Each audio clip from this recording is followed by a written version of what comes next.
Hello friends, நம்ம இன்றைக்கி இதை பற்றி பார்க்க போகிறோம். மல்லி வரப்பெரிய எபிசோடில் என்ன இன்ட்ரெஸ்டிங்கான சுவாரஸ்யமான விஷயம் நடக்க போதாங்க பார்க்க போகிறோம். வாங்க வீடியோக்குள்ளே போயிடலாம். நம்மளுடைய மல்லியோட கழுத்தில் இருந்த தாலி நம்மளுடைய விஜய் சார் கைக்கு வந்திருக்கிறத பார்த்திங்கன்னா அதை வச்சு நம்மளுடைய யோசிச்சுட்டு இருக்கார் விஜய் சார்.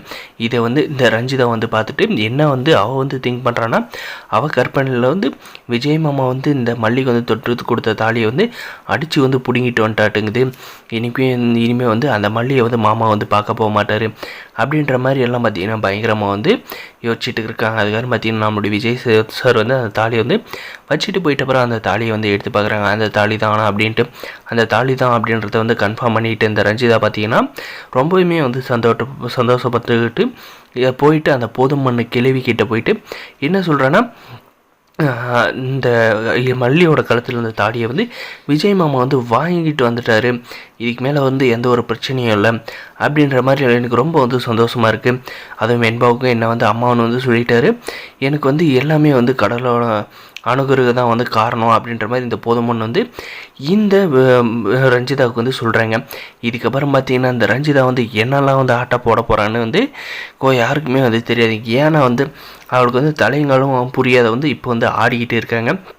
ஆனால் பார்த்திங்கன்னா நம்முடைய விஜயோட மல்லியோட மனசில் ஒருத்தருக்கு ஒருத்தரும் பேரன்பை வச்சுட்டு இருக்காங்க. அதை வெளிப்படுத்தாத வரைக்கும் இப்படி தாங்க இந்த டைரக்டர் சீரியலை கொண்டு போவோம். ஆனால் அந்த பேரன்பை வெளிப்படுத்துகிற மாதிரி கொண்டு போனோம்னா உண்மையிலே சொல்லப்போனால் கதை வேறு லெவலில் போங்க.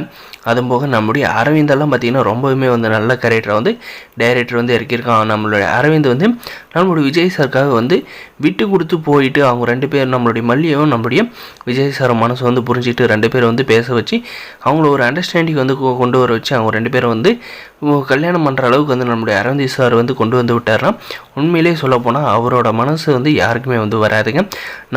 நம்மளுடைய வெண்பாவும் பார்த்திங்கன்னா ரொம்பவுமே சந்தோஷப்படுவாங்க. இந்த போதும் பொண்ணும் இந்த நிஷா இந்த ரஞ்சிதா 3 பேரும் பார்த்திங்கன்னா எப்படியாவது பிளான் பண்ணி நம்முடைய மல்லியும் நம்முடைய விஜய் சார் சேர விடாது தான் கேட்பாங்க. அதில் முக்கியமான ஆளுங்க யாருன்னு பார்த்தீங்கன்னா இந்த நிஷாவும் இந்த ரஞ்சிதாவும் தாங்க. இவங்க தாங்க நம்மளுடைய மல்லியை பார்த்து ரொம்பவுமே வயிற்றெரிச்சல் பட்டுக்கிட்டு இருக்காங்க. நம்மளுடைய விஜய் கல்யாணம் பண்ணால் நிறைய சொத்து கிடைக்கும் அப்படின்ட்டு பார்த்திங்கன்னா இந்த நிஷா ரஞ்சிதா பிளான் பண்ணிட்டு இருக்காங்க. ஒரு காலம் நம்மளுடைய வெண்பாவை நல்லாவே பார்த்துக்க மாட்டாங்க. கல்யாணம் பண்ணிக்கிட்ட அப்புறம் பார்த்திங்கன்னா நீ யார் அப்படின்னு நீ யார் பேத்த புள்ள அப்படின்ற மாதிரி சொல்லிவிட்டு அவங்க பாட்டுக்கு நம்ம வெண்பாவை தூக்கி போட்டு போயிடுவாங்க. அதே நம்மளுடைய மல்லியை நம்மளுடைய விஜய் சார் கல்யாணம் பண்ணிட்டு வந்தால் கண்டிப்பாக நம்மளுடைய மல்லி பார்த்திங்கன்னா வெண்பாவோட முதல் அம்மா பார்த்துக்கிறத விட நம்மளுடைய மல்லி மிகவும் சிறப்பாக பார்த்துக்குவாங்க.